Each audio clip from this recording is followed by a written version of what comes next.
Amici di Wikos, benvenuti o bentornati se già ci seguite dalle scorse puntate. Io sono Wally e questo è Setup. Oggi ricominciamo con questa rubrica sui giochi da tavolo per questo nuovo ciclo di puntate. E il gioco che è stato scelto per aprire questa nuova stagione è...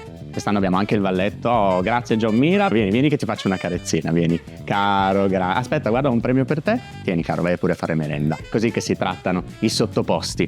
Cena con delitto è il gioco che vi proponiamo oggi. È un gioco di carte molto semplice, un collaborativo, quindi si vince tutti, si perde tutti, quelli che piacciono a me. Ambientato negli anni 30 in un maniero inglese, di una campagna inglese, dobbiamo collaborare con gli altri giocatori attraverso l'uso delle carte per trovare l'assassino, sostanzialmente. Non è un gioco a ruoli nascosti, quindi non c'è un traditore, non c'è qualcuno che ha una carta che dobbiamo scoprire o altro, ma c'è una meccanica interessante per arrivare poi a scoprire l'identità dell'assassino. Bene, detto questo, non ci resta che vederlo sul tavolo. Ecco, sul tavolo Cena con delitto non ha un vero e proprio setup, perché una volta aperta la scatola non ci resta che tirare fuori le carte e spiegarvi come funziona il gioco. Allora, le due carte i più importanti del gioco sono l'assassino e il detective. Tutte le carte sono in singola copia, è un mazzo di 24 carte, sono numerate dall'1 al 24 e ogni carta ha un effetto diverso, che poi andremo a vedere non nel dettaglio, ma vi spiego un attimo come funziona. Lo scopo del gioco è quello appunto di trovare l'assassino. Come? Con il detective. Il detective è l'unica carta che può scovare l'assassino. Infatti è l'unica carta che fa scartare dalla mano l'assassino, sostanzialmente. Queste carte vengono mescolate, l'assassino viene mescolato nella prima parte del mazzo, diciamo, il gioco dice mescola l'assassino più o meno in cima al mazzo. Quindi facciamo finta che questo sia il mazzo iniziale e lo mescoliamo, e poi invece il detective nel rimanente mazzo, perché il detective non deve entrare in gioco subito, ci vuole del tempo. Tutto questo mazzo qui viene mescolato, si distribuiscono due carte ad ogni giocatore, noi facciamo finta che stiamo giocando in... non lo so, in quanti stiamo giocando, ragazzi? Non mi arrivano risposte, stanno tutti dormendo qui accanto a me, sentiamo del russare, questo è il mazzo di versi strani alle mie spalle e ogni giocatore guarda la propria mano di carte, ok? Le carte rosse sono chiamate carte effetto, ci sono anche le carte blu che sono chiamate le carte azione. Il giocatore di turno cosa fa? Guarda le sue due carte, ne sceglie obbligatoriamente una e la gioca. In questo caso io ad esempio ho la scimmia che mi dice che se possiedi questa carta devi giocarla durante il tuo turno, obbligatoriamente, quindi io sarò obbligato a giocare la scimmia. La scimmia mi permette di utilizzare l'ultima cartazione nella pila dei discarti e farne l'effetto. In questo caso non ci sono carte azione, quindi giocare la scimmia non mi darà nessun bonus. Il mio turno è finito, tocca al giocatore 2 che guarderà le sue carte e cercherà di capire che cosa è meglio fare.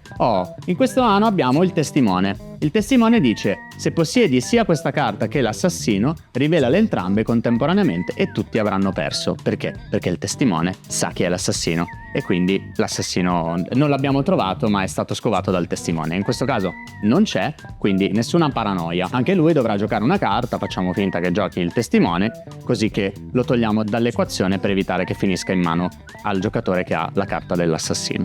E si va avanti così. Il giocatore 3 ha il cane fedele e l'informatore. A differenza del testimone, in cui tutti perdono, se possiedi l'informatore insieme all'assassino, li rivelali entrambi e tutti avranno vinto. Quindi abbiamo una carta buona, diciamo, nel mazzo e una carta cattiva per tutti i giocatori. Vi ricordo che è un collaborativo, quindi si vince tutti o si perde tutti. E il gioco va avanti così fino a quando non viene scovato l'assassino. Quindi il giocatore 3 gioca una carta, terrà l'informatore perché secondo lui è una carta importante, dato che se ti resta in mano insieme all'assassino puoi far vincere tutti i giocatori, quindi terrà l'informatore e deciderà di giocare il cane fedele. È una carta simpatica perché dice che tutti i giocatori chiudono gli occhi tranne colui che gioca il cane fedele. Il giocatore dice una delle carte contenute nella scatola e tutti mettono il pollice in avanti. Se un giocatore ha quella carta alzerà il pollice, in modo che chi ha giocato il cane fedele sa che quella carta è in mano a quel giocatore. Quindi ad esempio il cane fedele si utilizza per chiedere agli altri giocatori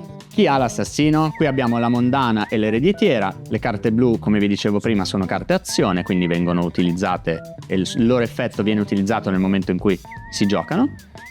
Scegli una carta dalla tua mano e scambiala con la carta di un altro giocatore. Devi possedere un'altra carta da scambiare. Quindi giochiamo la mondana, l'ereditiera passerà a questo giocatore, abbiamo deciso così, e questa carta passerà a questo giocatore. Ultimo giocatore, vediamo che carte ha in mano. Oh, eccolo qui. L'assassino è una carta un po' cattivella, perché non potete comunque dire che ce lo avete, ma qualsiasi effetto di altre carte che vi richiede di passare, di mostrare, di scartare, di scambiare una carta, l'assassino non lo potete mai utilizzare per questo effetto, ma dovete sempre utilizzare l'altra carta, a meno che l'assassino non sia l'unica carta che avete in mano. In quel caso dovete passarla, scambiarla, giocarla, mostrarla. Quindi il confidente, giochiamo, scegli un altro giocatore, questa persona ti passerà una carta a sua scelta, non rivelare la carta, quindi lui deciderà per questo e gli passerà questa carta.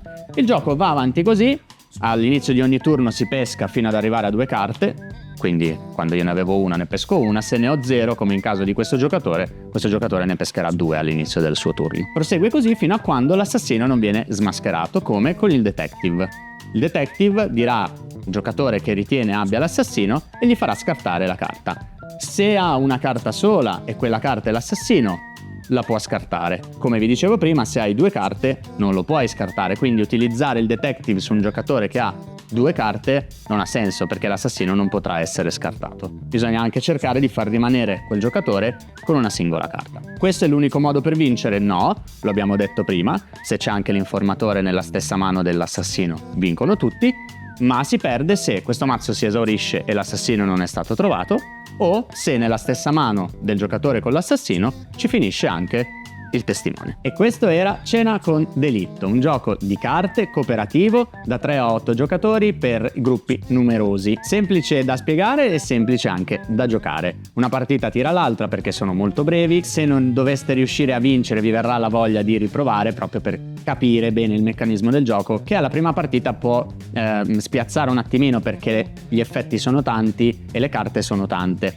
e all'inizio giocherete delle cose e poi direte no, devo fare quest'altra cosa, però penso che sia abbastanza normale. Uno dei pregi di questo gioco, a mio dire, sono le illustrazioni, che apprezzo tantissimo il fatto che abbiano voluto mettere solo le silhouette dei vari personaggi e non il personaggio disegnato completo, lasciando così all'immaginazione dei giocatori la faccia e l'outfit, si può dire, dei personaggi che sono in gioco durante la partita. Invece forse uno dei contro è che si perde molto difficilmente. O siamo noi un gruppo molto bravo a giocarlo, oppure il gioco è tarato su una difficoltà molto bassa e di conseguenza vi capiterà molte poche volte di perdere a questo gioco. Ma forse questa è una storia che a noi non interessa, si gioca per giocare e per divertirsi. Bene, questo era Cena con Delitto, io vi invito a provarlo se non lo avete già fatto, se lo avete fatto o non lo avete fatto ditecelo qui sotto nei commenti. Seguite Wikos su tutti i social, Instagram, YouTube, X, Facebook e tanti altri. Se avete già provato questo gioco fateci sapere cosa ne pensate, se invece vi abbiamo incuriosito diteci la vostra opinione. Noi ci vediamo al prossimo episodio.